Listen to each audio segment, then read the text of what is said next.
agradezco la invitación de la Escuela de Psicología de la Universidad César Vallejo, a todos ustedes que se encuentran conectados, agradecerles por su tiempo y espero todos podamos aprender durante esta conferencia taller. Bueno, al hablar del manejo de la ansiedad en el contexto COVID, hay indudablemente muchos aspectos que tenemos que tener en cuenta. Para ello he preparado una agenda para poder conversar y discutir y estaremos prestos a poder absorber las preguntas en caso se requiera y todos podamos aprender. Bueno, primero hablaremos de la salud mental en el Perú antes de COVID-19. Luego hablaremos de cómo interviene el contexto del COVID-19 en la salud mental, cuál es el comportamiento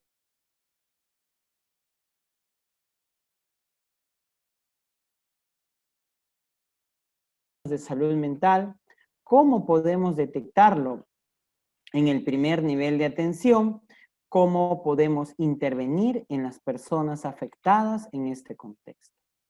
Entonces, cuando nosotros hablamos de salud mental en el Perú, antes del contexto de COVID-19, en primer lugar debemos hablar sobre el individuo que está afectado, que no solamente este problema de salud va a repercutir en él, sino que también va a estar afectada su familia, su pareja, las personas, amigos o compañeros cercanos y las personas que laboran o que trabajan con él. Y decíamos que esta persona que puede estar afectada, ¿por qué deberíamos intervenir todos y cada uno de nosotros? Porque cada vez que esa persona se afecta, estamos hablando no solamente de un problema físico, sino que estamos hablando de discapacidad. Y discapacidad que es medida a través de los años de vida saludables perdidos, denominados AVISA, ¿no? Y que vamos a ver que las enfermedades neuropsiquiátricas de salud mental, según la última revisión, no tenemos una actual, una más actual, pero según la última revisión, ocupan el primer lugar en el Perú de las enfermedades que se relacionan con los años de vida saludables perdidos por discapacidad. Dentro de ellas, dentro de todas las enfermedades, encontramos el abuso de alcohol, la dependencia, la depresión, la esquizofrenia, la violencia, las adicciones a otras sustancias psicoactivas, demencias, trastorno de estrés postraumático, que posteriormente ya veremos que se ha ido incrementando conforme ha ido progresando el tiempo de la pandemia y los ataques de pánico. El Perú no es ajeno a la realidad latinoamericana y también se encuentra entre los primeros lugares de daño, de discapacidad y años de vida saludables perdidos. A su vez,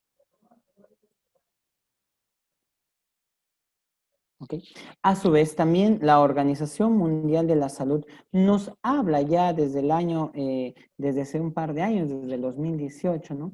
Que estos problemas de salud mental no solamente van a estar presentes en adultos, sino también van a estar presentes desde la niñez. De hecho, el 50% de enfermedades, de trastornos mentales y del comportamiento empiezan a partir de los 14 años.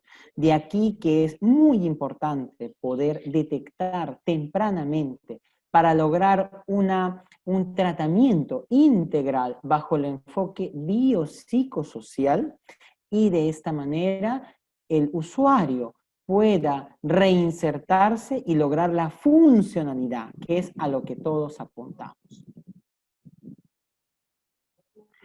Ahora, en el Perú se ha hecho un gran esfuerzo de una reforma dentro de lo que es la salud mental, en el cual ahora, a partir del Plan Nacional de Fortalecimiento de Salud Mental Comunitaria, se habla del enfoque comunitario, en el cual se está implementando paulatinamente los centros de salud mental comunitarios, en el cual veremos a la población, a los usuarios y a sus familiares cómo se insertan en este sistema de salud, de atención primaria, con una relación y un trabajo en red con los establecimientos de salud nivel 2, nivel 3, con unidades de hospitalización, de adicciones y de salud mental y hospital de día, y cómo también se vienen poco a poco implementando los centros de rehabilitación psicosocial, de rehabilitación laboral y los hogares y residencias protegidas. Pero a pesar de este esfuerzo grande que hay en el Perú, antes de la pandemia, aproximadamente 8.4 millones de personas han sido afectadas alguna vez por un trastorno mental en su vida. El 80% de los peruanos con trastornos mentales previo a la pandemia no recibía tratamiento y muchos de ellos no tenían acceso al tratamiento. Otros optaban por controlarlo por sí solos y otros abandonaban el tratamiento. De allí que es muy importante la psicoeducación, pilar y eje del tratamiento integral bajo el enfoque biopsicosocial que permite una mejor comprensión y de esta manera adherencia al tratamiento, tanto psicoterapéutico como psicofarmacológico. A su vez también, los estudios publicados en el 2018 por el Ministerio de Salud con un seguimiento de la prevalencia de algún trastorno mental del 2003 al 2012 muestran que al menos en Trujillo, por ejemplo, el 16.5% de personas presenta una prevalencia anual de algún trastorno mental. Y esto es variable en diferentes lugares de nuestro país, como muestra el cuadro que están ustedes observando. Y a su vez, estos trastornos mentales, estos problemas de comportamiento, pueden llegar a ser tales que llegan a representar una emergencia. Y la ciudad de Trujillo, por ejemplo, no es ajena a ello. De hecho, realizamos un estudio, un trabajo de investigación con los maestros del hospital regional, en el cual encontramos que el 43.9% de pacientes con prioridad de atención 1 que ingresan al servicio de emergencia, ellos ingresan debido a problemas de salud mental. Pero ante esto viene la pregunta, ¿no? ¿Cómo puedo identificarlo para posteriormente derivarlo, atenderlo, captarlo y ayudarle en su proceso de rehabilitación y de reinserción? Eso era antes del contexto de COVID-19. Pero luego viene la pregunta, ¿cómo entonces interviene este contexto en nuestra salud mental? Para ello es importante tener bien clara la definición de salud mental. Esta se define como el estado de bienestar en el cual el individuo es capaz de afrontar dificultades normales de la vida, es consciente de sus capacidades, puede trabajar de forma productiva y contribuye a la comunidad en donde está. Esto según la Organización Mundial de la Salud. Eso implica que las personas con un estado adecuado de bienestar, de salud mental, se encuentran en homeostasis. La homeostasis es definida como un estado de equilibrio, pero ese estado de equilibrio puede romperse, puede a través de algún estímulo externo, ¿no?, romperse y ante ello el organismo se esfuerza por recuperar nuevamente su homeostasis. Ante esto, ese estresor externo, esa fuerza externa que puede repercutir en este estado de homeostasis, va a producir una reacción interna que le denominamos estrés. Esa reacción interna del ser vivo ante la necesidad de adaptación puede ser aguda o puede ser crónica. De forma aguda es limitada y nos puede preparar para actuar rápidamente, pero de forma crónica puede tener efectos negativos y permanentes en nuestro organismo. Es decir, estamos en un continuo proceso de adaptación ante esos estresores y ese estrés que se produce en nosotros. Esa adaptación viene a ser el mecanismo mediante el cual las personas buscan recuperar esta homeostasis. Las dos formas básicas de adaptación naturales son el ataque y la huida. Ahora, esa adaptación o afrontamiento, ¿no?, va a presentarse de diversas formas, ¿no? La adecuada adaptación va a enfrentar o resolver situaciones estresantes. La mala adaptación no va a enfrentarlo, va a postergar estas situaciones estresantes y finalmente al acabarse esta adaptación se puede caer en colapso. Entonces, nosotros hablamos que estamos en un nivel basal de resistencia, en el cual atravesamos a través de un síndrome general de adaptación por un episodio de alarma, por un periodo de alarma, por un periodo de resistencia y posteriormente por un periodo de agotamiento. Entonces, cuando nosotros hablamos de un síndrome general de adaptación, hablamos que en un inicio hay una tensión saludable. Esta tensión saludable puede darse por una situación nueva. Puede generarse tensión muscular, agudización de los sentidos, inclusive aumento de la frecuencia cardíaca o liberación de hormonas. Sin embargo, si este incremento de estrés continúa, persiste, ya hablaremos de una reacción de alarma, en el cual se dará poco a poco una situación de adaptación al estrés. Habrá un periodo de resistencia, pero si esto continúa, ya hablaremos de un estrés más severo, de un desgaste de las reservas físicas, psíquicas y de una pérdida de la capacidad de respuesta. Y si esto aún así persiste, ya veremos que poco a poco y en mayor medida la salud se va viendo afectada. Hablamos ya de un estrés crónico, de una incapacidad para poder controlar el entorno, de problemas, de trastornos con el sueño, entre otros. Es decir, nosotros atravesamos por un periodo desde una homeostasis, hay una noxa o un daño en el cual nosotros resistimos, pero si no encontramos los mecanismos para la adaptación, podemos llegar al agotamiento. Y ante ello debemos buscar como personas que vamos a intervenir en este usuario, nuevos recursos y otras medidas que podemos establecer para ayudarlo a afrontar. Pero viene la pregunta, ¿todo estrés es malo? Pues la falta de estrés, la falta absoluta de estrés va a producir solamente inactividad y estancamiento. De hecho, se necesitan niveles controlados para poder motivarnos a realizar estas actividades y superar retos. Este estrés que permite desarrollarnos, que permite progresar, se denomina eustrés. El estrés que nos paraliza y que nos lleva a un colapso se denomina distrés.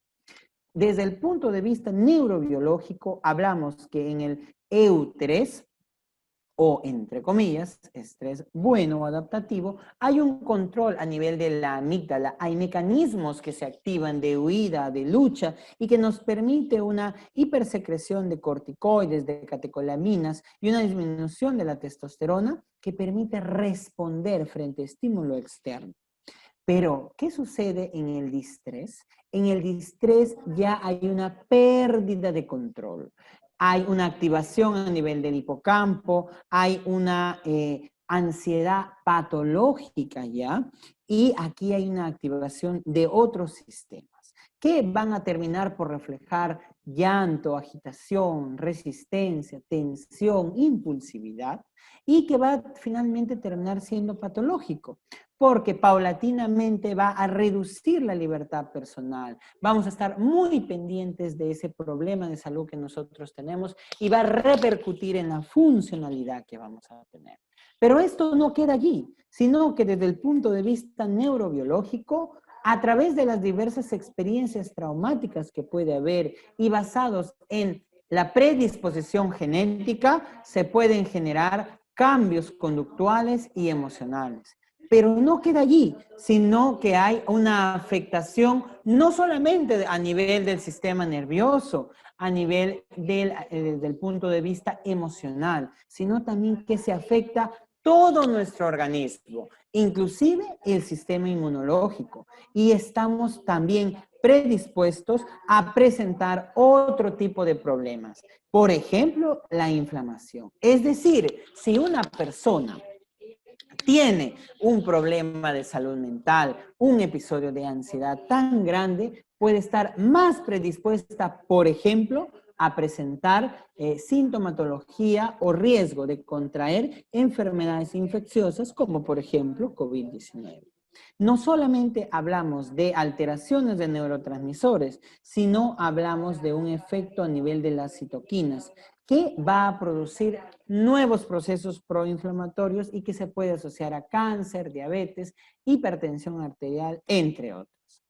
Pero no queda allí, sino que este estrés, este manejo inadecuado en aquellas personas que son vulnerables puede a través de este modelo demostrado ya y adaptado de Neuschel-Lane pasar por un episodio inclusive de psicosis.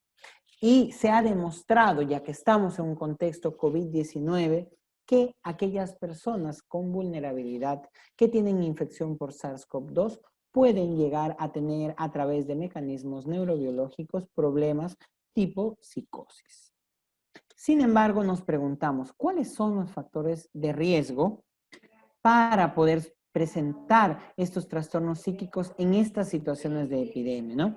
De hecho, la Organización Panamericana de la Salud publicó en el 2016 esos factores entre los cuales se mencionan la exposición prolongada a experiencias traumáticas, la confrontación con aspectos éticos que pueda atravesar el personal de salud, los antecedentes de problemas físicos o psíquicos, las condiciones de vida desfavorables o inclusive un proceso de selección de un profesional no riguroso.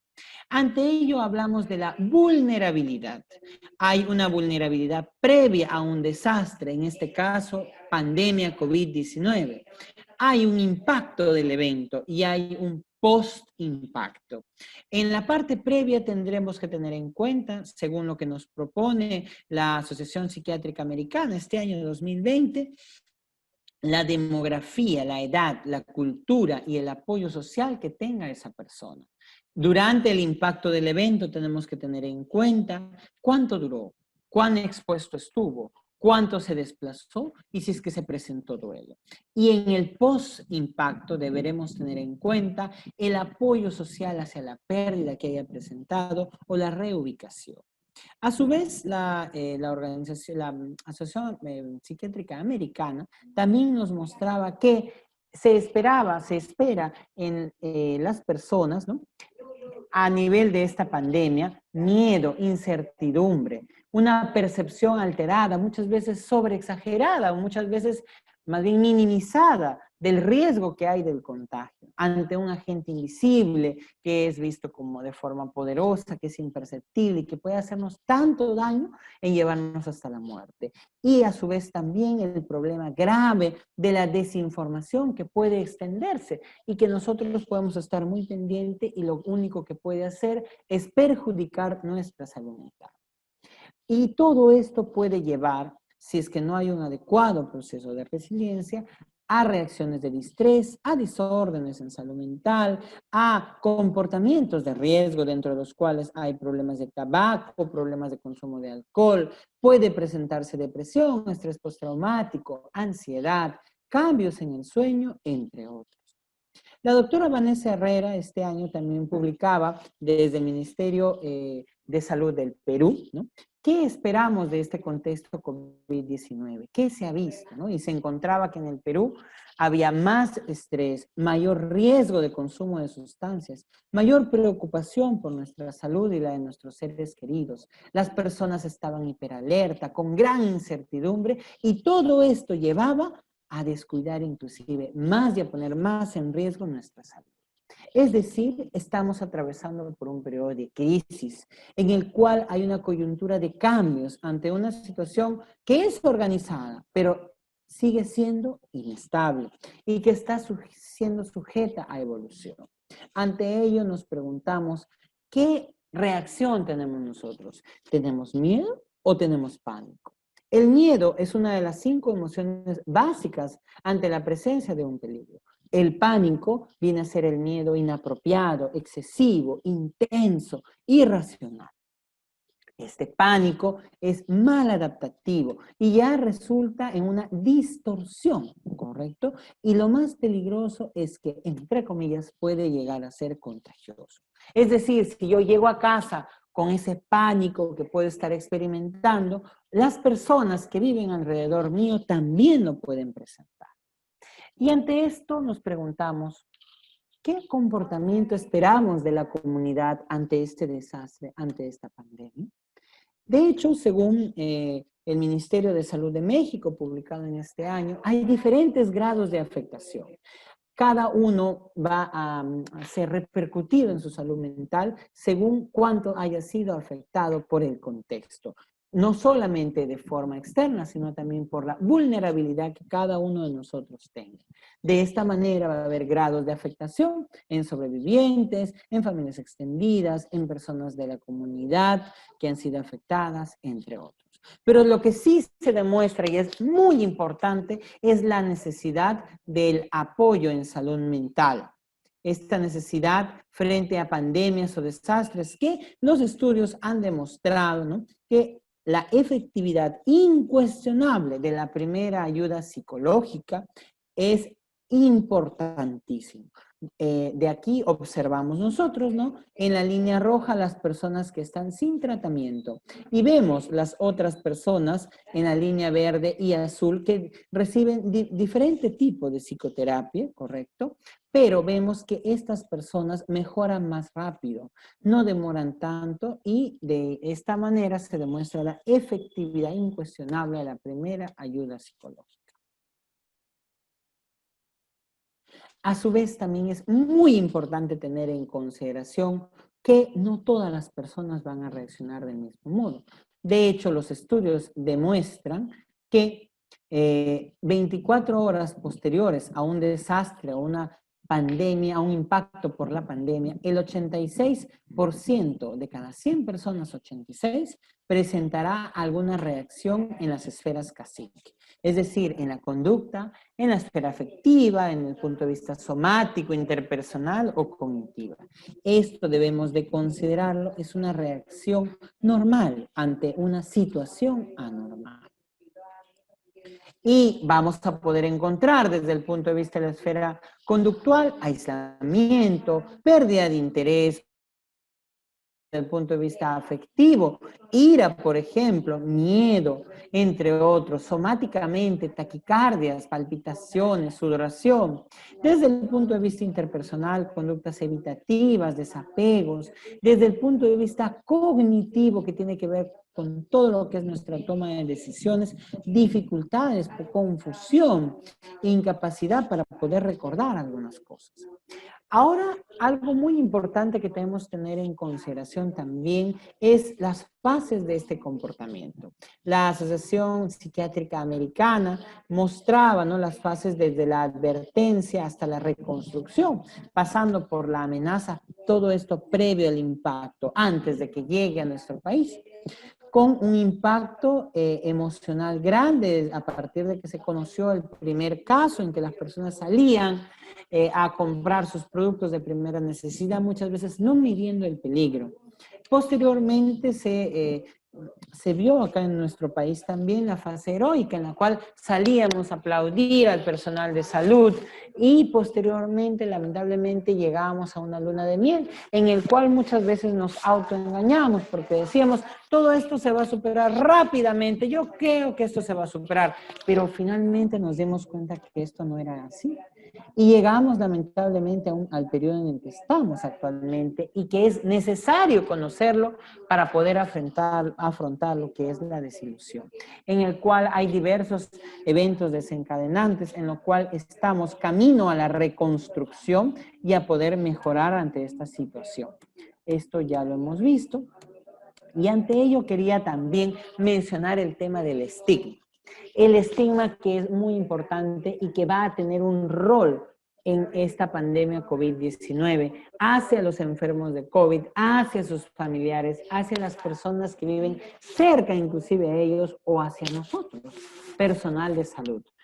Hacia ustedes, queridos estudiantes también que nos están viendo y escuchando, ¿no? Porque también ustedes muchas veces, al ser estudiantes del área de ciencias de la salud, reciben esas llamadas, reciben esa comunicación. Y ante ello hay que tener mucho cuidado en el estigma, porque esto va a repercutir mucho en cómo se presente la salud mental de estas personas. Dentro de ellos quiero tomarme unos minutos para hablar de una población especialmente vulnerable y que está siendo afectada, como son los adultos mayores. Esta vulnerabilidad de la que se habla por la edad, que no debe transformarse en una discriminación, en llegar a un descuido, una soledad, a ansiedad o a depresión, y que puede ser mucho más problemático en aquellos ancianos que están institucionalizados. No olvidemos escucharles, darles compañía, no disponer de ellos, sino que él pueda disponer con las limitaciones que el contexto lo sugiere, pero disponer de su tiempo y poder tener la libertad para poder decidir. Pero ante ello nos preguntamos, ¿cómo podemos prevenir todos estos problemas? De hecho, la guía de intervención humanitaria publicada ya desde el 2015 en situaciones de emergencias sanitarias, como lo es un contexto de una pandemia COVID-19, nos habla de que los servicios clínicos vienen a ser la cúspide de toda una pirámide para prevenir estos problemas y que más bien es muy importante las consideraciones sociales y el fortalecimiento del apoyo de mi comunidad. No olvidemos de que estamos hablando de un problema que requiere un afrontamiento desde el punto de vista de un distanciamiento físico, más no un distanciamiento social. Tengo un inconveniente, me dan unos 5 segundos, por favor.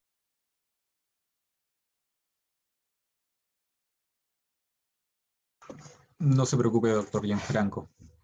Bueno, mientras nuestro ponente se conecta, aprovechemos en llenar el formulario de asistencia que tenemos en el chat. Es importante hacerles saber que este jueves psicológicos, estas conferencias, van a poder ser certificadas a aquellos participantes que lo soliciten siempre y cuando asistan al 90% de las conferencias. Okay. Adelante, doctor Gianfranco. Muchas gracias, me disculpo por los 10 segundos de interrupción. Hablamos entonces que es fundamental el soporte de las comunidades y que no estamos en un distanciamiento social en realidad, sino estamos en un distanciamiento físico. Distanciamiento social vendría a ser que no estemos comunicados y por el contrario, eso se debe fortalecer para evitar estos problemas de salud mental, hablando de la prevención. Y desde el punto de vista práctico quería compartirles algunos tips. Dentro de ellos está la búsqueda de información de fuentes confiables. Buscar aquella información oficial del gobierno, del Ministerio de Salud y no muchas veces estar al pendiente de todas las redes sociales, como vemos a esta persona, cómo puede terminar después de estar mirando su Facebook, su Twitter, su WhatsApp, entre otros medios de comunicación.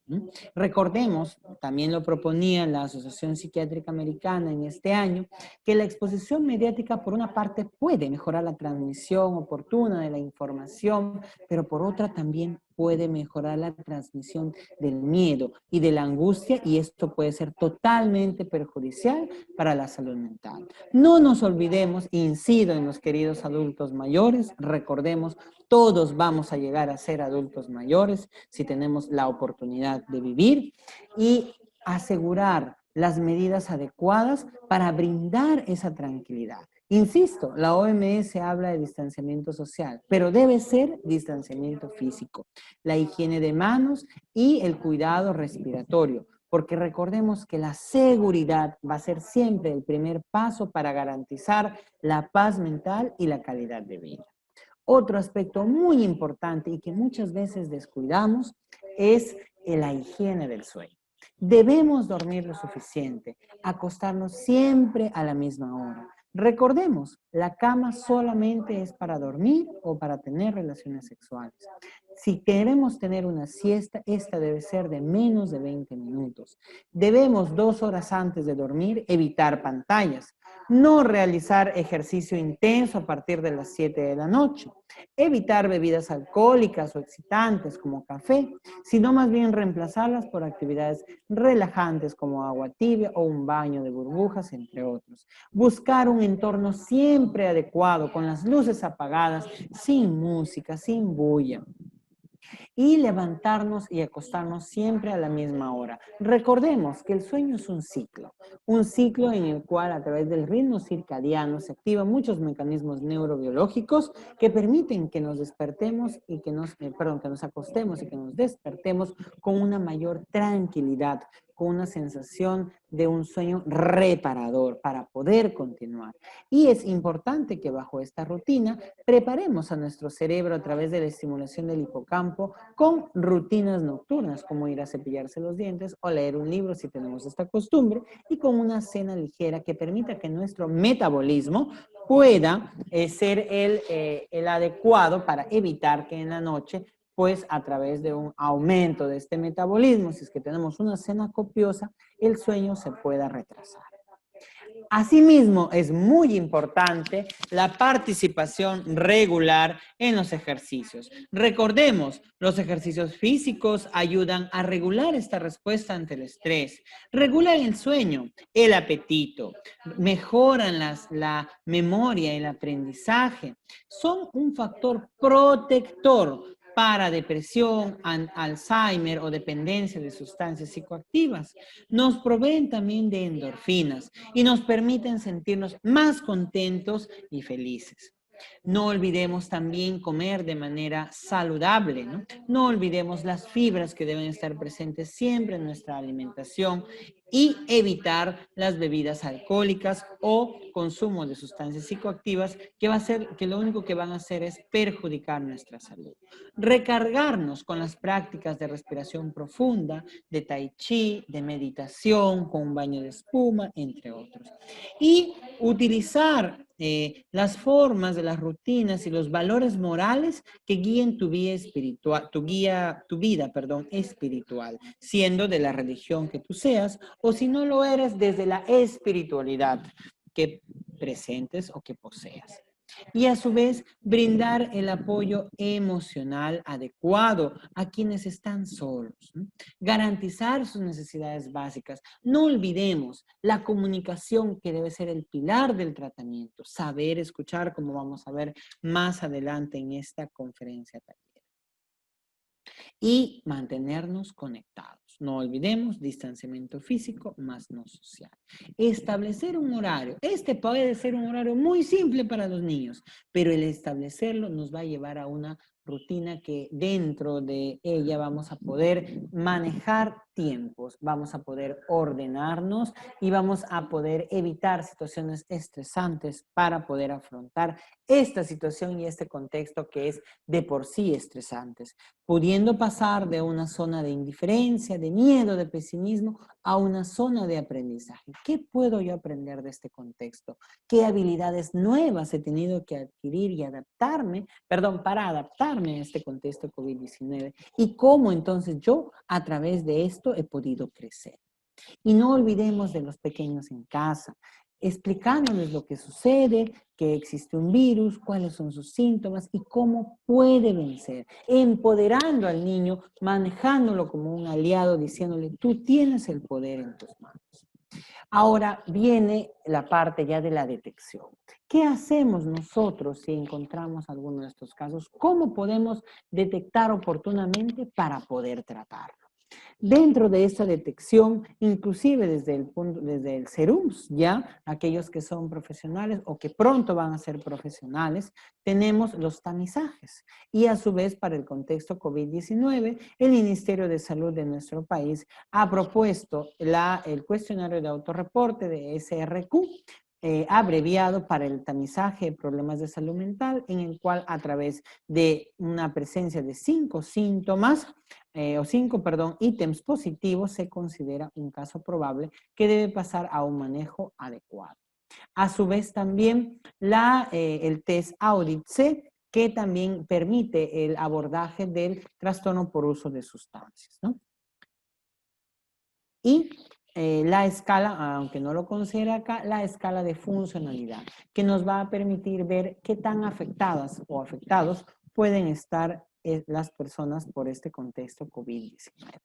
Para ir finalizando ya, vemos, pero ¿qué pasa si ya no hemos podido prevenir, si ya tenemos que intervenir, si ya vemos que esta persona tiene un problema de salud mental?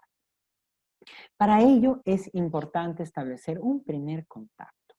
Y para este primer contacto hay ciertas recomendaciones que debemos tener en cuenta.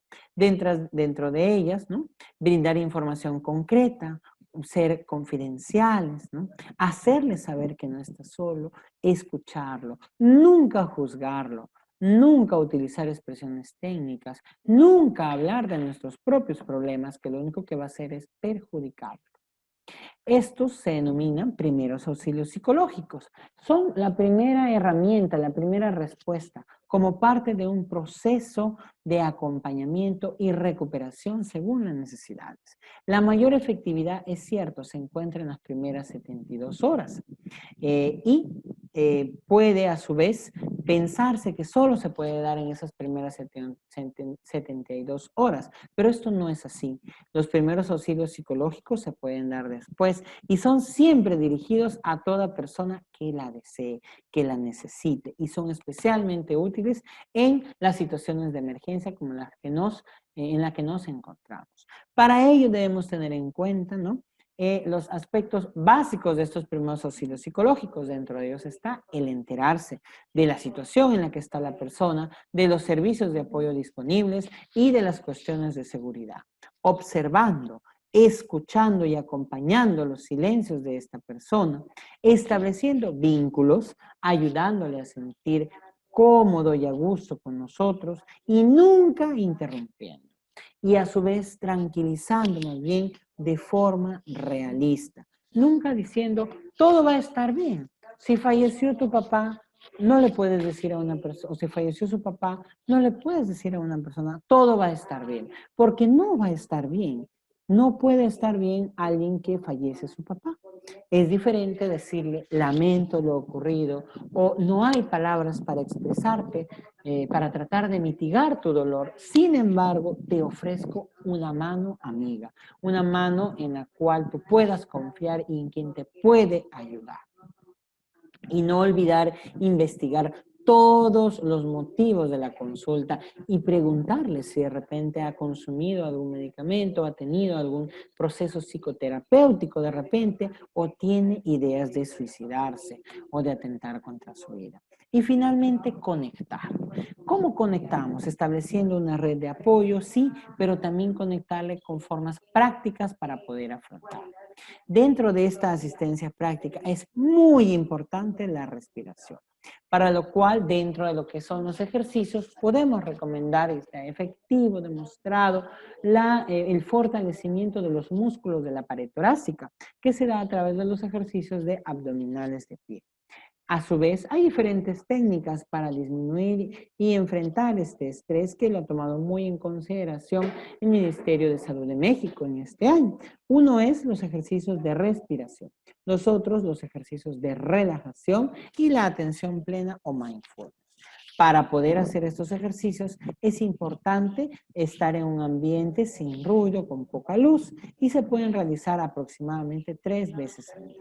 Hay muchos y muy diversos. De hecho, yo me gustaría compartir unos minutos con ustedes. Les voy a pedir que puedan sentarse cómodos y sus pies apoyarlos en el suelo y las manos apoyarlos en las rodillas. Van a mirar hacia el frente, van a recostar su espalda sobre el espaldar y van a cerrar sus ojos y van a inspirar por la nariz y luego expirar por la boca.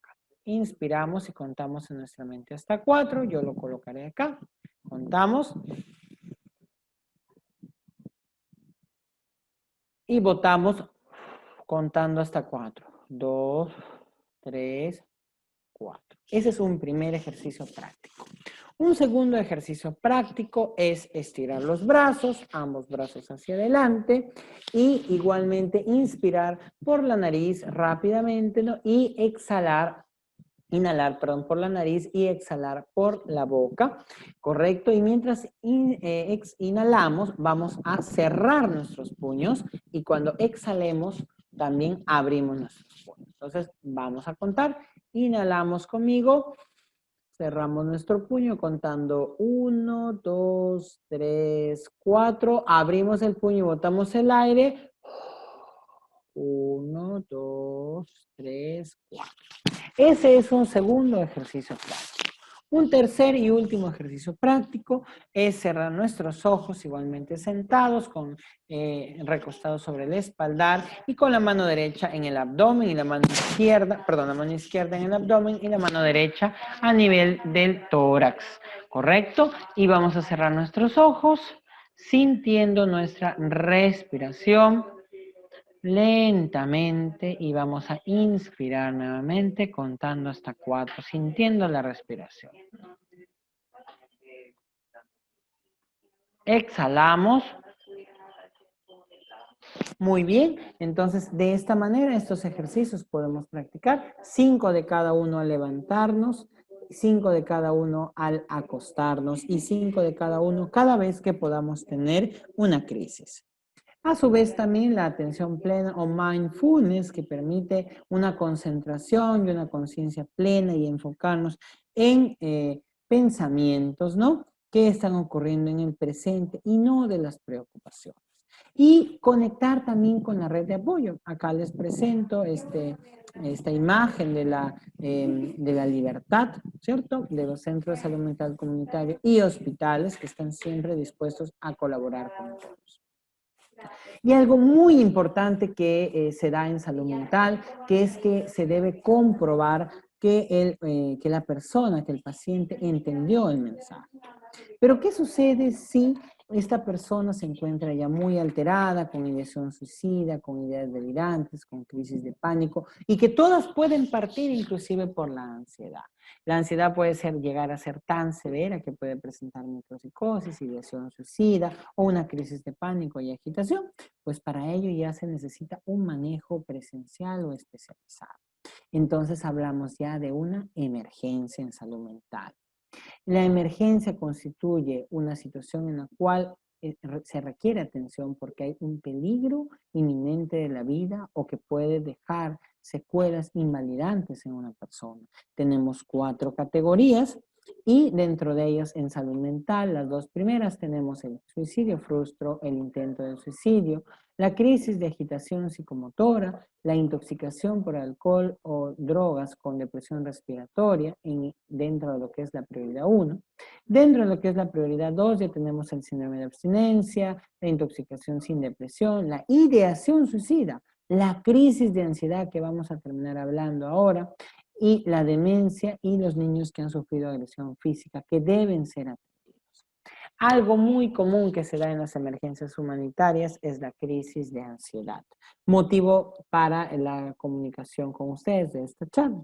Esto se da muy a menudo y ante ello podemos manifestar diferentes formas de presentación. Una viene a ser la reacción a estrés agudo, la cual no se presenta no siendo explicada por otro trastorno. A su vez, el paciente debe estar expuesto a un evento estresante, ¿no? Y la exposición al evento estresante se continúa del inicio inmediato de los síntomas. Y si este evento es transitorio, los síntomas deben empezar a disminuir paulatinamente. A su vez, hay otros síntomas como una disminución de la atención, desorientación, ira, entre otros, y múltiples y hasta 22 síntomas autonómicos dentro de lo que está sudoración, náuseas, desvanecimiento, dificultad para concentrarse, mareo, taquicardia, entre otros.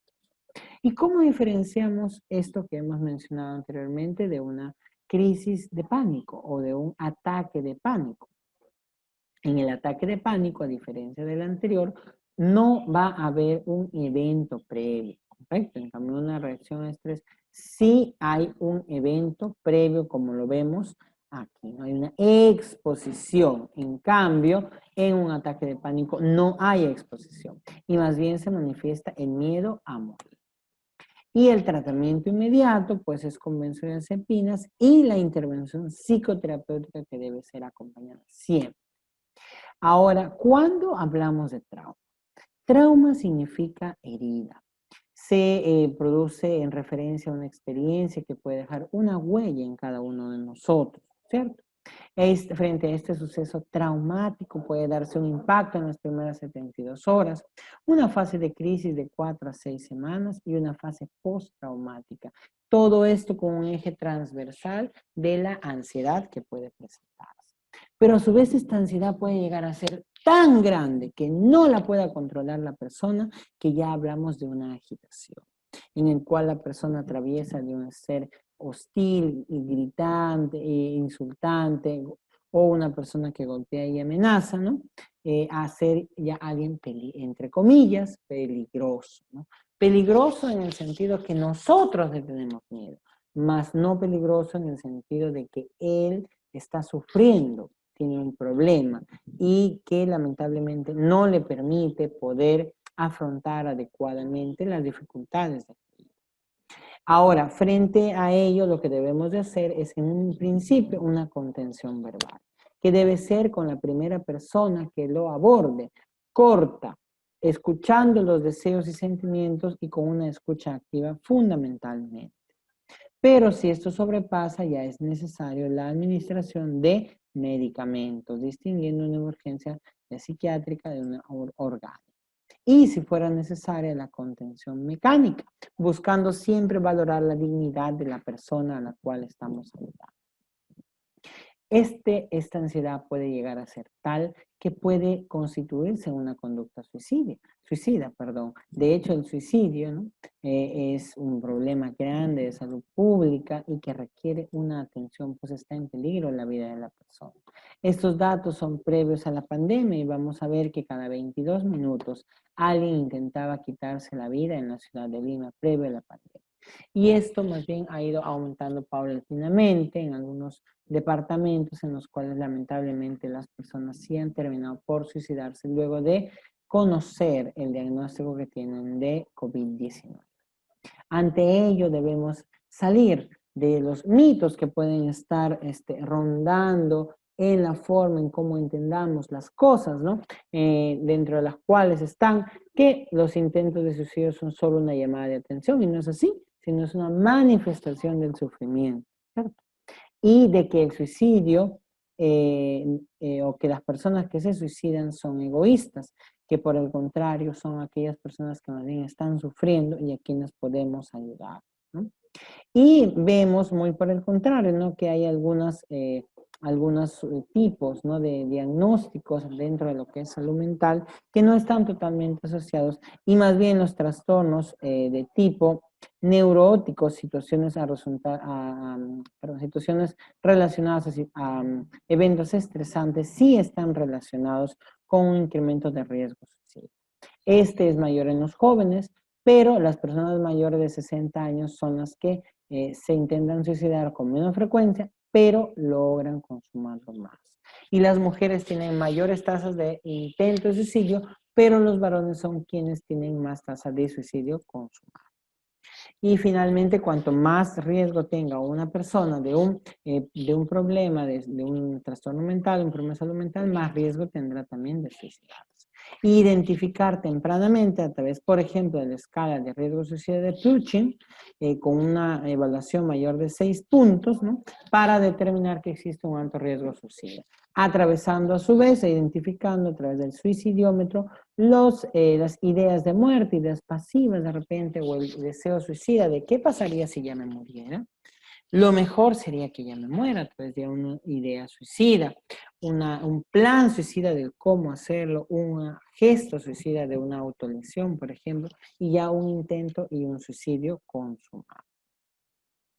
Y para ello debemos de manejarlo, estableciendo la parte de los signos vitales, que es estable, el abordaje biopsicosocial, desde el enfoque psicoterapéutico que mejor manejemos, a su vez junto con el tratamiento psicofarmacológico. Otro aspecto muy importante que se correlaciona en la demencia y que se asocia a la ansiedad es la violencia.